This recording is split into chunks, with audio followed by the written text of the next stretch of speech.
needed this one, man. What's going on, copywriting? Called your boy Loso 2.0, the copycat himself, and today we're talking about the 5 foundational elements for wealth. Woo, this one people need, especially in our community, right? It's something I needed. When I read this thing, I was like, changed my life instantly, and I started applying this stuff in August because I just finished the book of Awaken the Giant Within.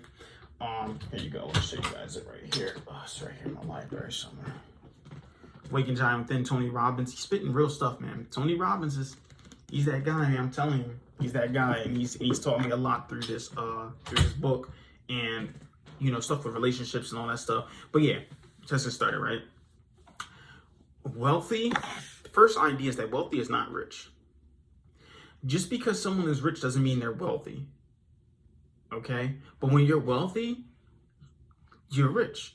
Well, it depends on what we see as rich though, because on a money type of thing. But listen, wealthy is a mindset. Wealthy is an idea that there's an idea of abundance. Basically, there's people that. Why do you think it's so crazy that there's rich people who still have that scarce mindset, like MC Hammer, artists, NBA players? They get a whole bunch of money. They get a whole bunch of money really quick. And then by the time it's all done with, they're broke because they were rich, but they weren't wealthy. They got a lot of money in fast, but then they didn't know what to do with their money or how to necessarily spend it in the correct way. And this is why wealthy doesn't equal rich. This is why I'm teaching right now these 5 foundational elements for wealth, because these 5 elements are really strong. And these things are helping me create rules for myself.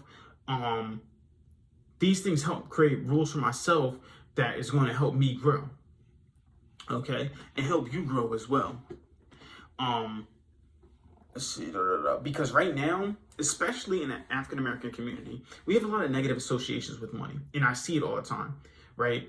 I can't spend this money. A lot of scarce thinking, but on top of that as well, because there's a difference between scarce thinking or not going to spend your money, and us having a spending plan as well. I don't like to say budget, because a budget means that it's a scarce mindset. It's the idea of like, I can't spend this money on this, and that, third. But a spending plan is, okay, this is what I'm spending this money for. This one, it puts it into a positive mindset, because a lot of times we have a negative association with money. All right, because when we get a lot of it, or when people get a lot of it, the first thing you think, and I just seen a little stupid skit on TikTok. They be doing them dumb skits, but for some reason, them dumb skits, man, dumb skits always get me sitting there watching them for longer than I expect to. But in this skit, it was the idea of like this black dude, first this white guy comes in for working for this big organization, D&M or something like that. He cashes his check to lady. It was like $10,000 or something. And she's like, oh yeah, I got you, sir. This is one of our biggest clients. And then the black guy comes in and he's like, yeah, he has all his cash. He's like, yeah, I want to put this into my bank account, open up a bank account, this and that, third. And the lady's sitting there saying, no, why do you have all this cash? Asking all these questions, asking for IDs, saying that the ID's fake, this and that, third. And then it comes to find out he was the owner of the D&M, their largest thing. And the guy came in and was like, oh my gosh, I'm so sorry. Something, we're firing her right now. You can work with me personally because I, own the bank or whatever. All of that stuff. Because it's negative association with black people and money for some reason. Right? But we have to change that. This is what this whole podcast is about. This podcast is not about, just speaking words to just encourage you. Speaking words. It's because in the African American community, we only see us being successful as if we're playing a sport or dribbling a ball, or, rapping, or even if we do get into business, it's business for, if we do get into business, it's business because of I'm selling t-shirts or clothes or something like that. There's so many other things that we could do out there as a black community. I want to create a thing as a Black Wall Street, right? I want to create, I just want to create all that stuff for us. So this is the reason why I did this podcast. It's not about me. It's about something bigger than us. All right. So that's why I started this. We have to stop having negative associations with money. Start seeing other ways to make money. Start worrying about our mental health, because a lot of times our mental health is just not taken care of enough.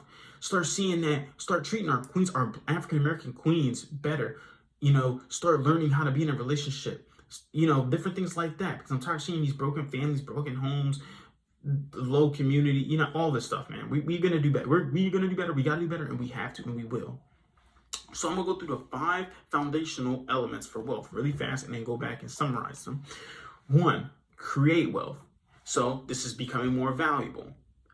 2, maintaining wealth. So with maintaining wealth is picking a percentage upfront to invest in yourself. So investing in yourself, investing in your business, courses, programs, real estate, whatever it is. 3, increase your wealth. So spend less than you earn and then reinvest the rest. And this is my financial rule that I have, that if I can't buy it twice, I don't buy it. As far as if it's something like, clothes, or if it's something like eating out or whatever, whenever I spend that money, I put that same exact money into my savings. So if you can't buy it twice, don't buy it. And then 4, protect your wealth, which there's ways to protect your wealth. I'm not really so certain on this one. And 5, enjoy your wealth. Celebrate your successes. All right, now I'm gonna summarize them actually on my YouTube video or on my actual podcast. So 1, with creating your wealth, be more valuable. I talked about this before in one of my previous podcasts, the idea that you're only, the more people you affect, the more people lives you change, the more money you make. It goes hand in hand. So if you want to create wealth, you have to be more wealthy. You have to affect more lives. You have to help more people change their identity, help more people grow. If I'm making $1 million. So if I'm making $1 million, that's not the only reason I'll be making $1 million is because I may have helped 1 million people make thousands of dollars, or I may help people. It's 10 times. I put 10 times the effort in and make $1 million. So I help one person make 10 million, or I help so many people make 10 million, a whole equals up to $10 million. Then I'm making $1 million. But then that's how it works. That's the 10 times basically, 10 times. Put in 10 times the effort, give 10 times the value up to get what you want. 2, maintaining wealth. Pick a percentage up front to reinvest or to invest in yourself annually. Right now, obviously don't got that, well, I got to start that plan when the new year starts or whatever. But the idea that literally invest money into yourself, right? Different things can be seen as investments though, right? Oh, sorry. My books, my library, that's a big investment for me. This podcast equipment that I got, big investment for me. The iPad that we got, big investment for me. Phone I get for free. Other things like that. But there are things that, I just want, like, PS5 and stuff like that. Video games. Excuse me. These are things that I want. But all this other stuff is seen as investment for me. So I find the ways to invest in myself. I took programs. I spent $10,000 on copywriting programs. Just to get better. Spent, Toastmasters things. All of this stuff to invest myself so I can become a better version of myself. 3, increase your wealth. I told you guys my financial rule. If you can't buy it twice, don't buy it. So literally, if I want to buy, let's say, an outfit, and the outfit comes up to $200. If I don't have at the minimum $400 in my account, I'm not buying it. Because then if I spend $200 on that outfit, I need to put $200 right into my savings. And then I act like I don't have that money. And I wouldn't put myself in a situation like that. Literally, I'm starting to really get better with my spending plan. I'm telling you, yesterday, so I had money in my savings and I had $4 left. No, $4 or $5. We had $4 or $5 left, me and wife. 10 altogether. And we were trying to make dinner. We were like, okay, what's 10 spend? I was like, listen, we have 10 spend dollars. We have $10 left. I acted like we don't have this money at all. We literally went and returned the Oreos that were already open. We were returned anyway to exchange them to buy stuff for dinner. And it was $16, got dinner. Because I have a spending plan in order to do this stuff. You know what I mean? And that's the smart part about it. Now I'm starting to be smart, starting to be strategic with my money. Not seeing the savings as money that I have. Start to see the savings as money I don't have. It's not even there. It's not even existent. And then I'm going to use that to reinvest. By the end of the year, should be reinvesting that money into different things. Savings is not just to sit there forever. It's supposed to be spent for emergencies, $1,000 for emergencies. Then it's also be spent for stuff like to reinvest yourself. Take big investments on yourself. Maybe buying a car, maybe doing whatever you want. Savings is saving up for something. Okay. Then the next thing, right? Let's see what the next thing was. Protect your wealth. I'm not too well versed on how to protect my wealth, so I can't even speak on that. Maybe getting a financial planner or somebody like that can help with that. Just me being honest with myself. But then the last thing is enjoy your wealth. And this is something we do a little too much. We enjoy our wealth so much that we don't even, take time to save it, take time to create it. And that's the biggest problem in the Black community. We probably touched 1 million over our years, but it goes places that we just don't know. We don't even know where our money goes. I literally had to do this thing every time where I create a notebook that says, where did my money go?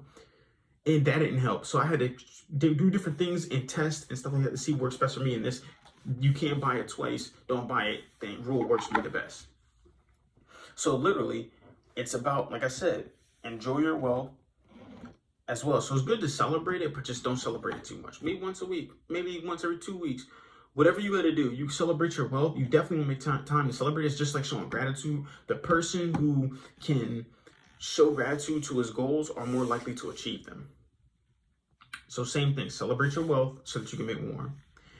Now, you can be straight up honest. Do you follow all these 5 elements? I'm gonna be honest with you. Create wealth. I try to be more valuable to people. Yes. Maintain your my wealth. The investment one, 50-50.